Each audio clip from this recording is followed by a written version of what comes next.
This video is brought to you by Envato. And they're millions of creative assets.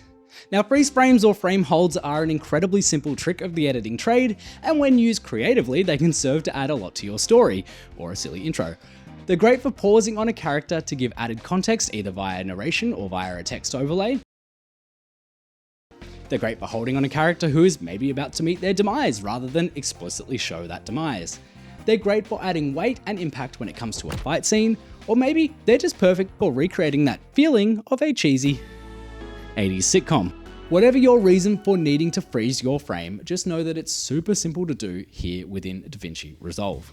Take a look at this project here. We've got this shot of this kid jumping his motorbike, and let's say that we want to hold the frame right when he's at the apex of that jump, and add a little graphic to point out who it is. Simple. I'm going to make 2 copies of this footage just to show you 2 different outcomes. On the first copy, let's pop our playhead right over the top where we want to freeze the frame. Right here looks pretty good. I'm going to right click on the clip in the timeline and select Change Clip Speed.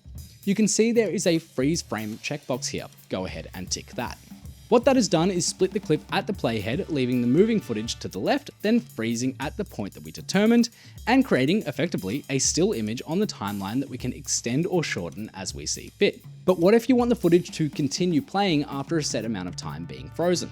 Again, pretty simple. On this copy here, I'll do exactly what I did before. I'll put the playhead over the point at which I want the frame to hold, but this time I'm going to split the clip using Command+B, then I'm going to skip forward 1 frame with my right arrow, then I'm going to split the clip again with Command+B. Now I'll drag the back half of our footage over here on the timeline just so that we have a bit more room to play with. I'll then right click on the little single frame clip that we have in the middle, select Change Clip Speed, and check the box next to freeze frame. Pretty much the exact same process. But now you can drag that freeze frame out for as long as you need and close the gap between it and the back half of your footage, and you've got yourself a frame hold that then continues on once you're done with it. So let's see what that looks like with a few bells and whistles added.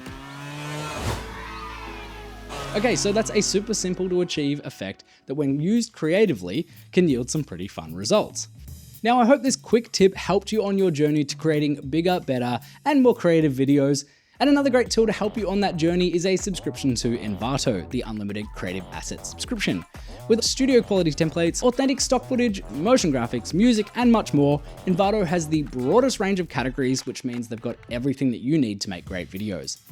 Now, until next time, stay frozen.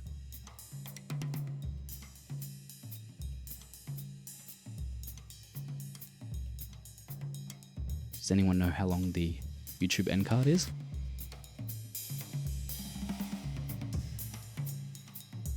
Surely we're done, right? Subscribe. Don't make it weird. Thanks for watching.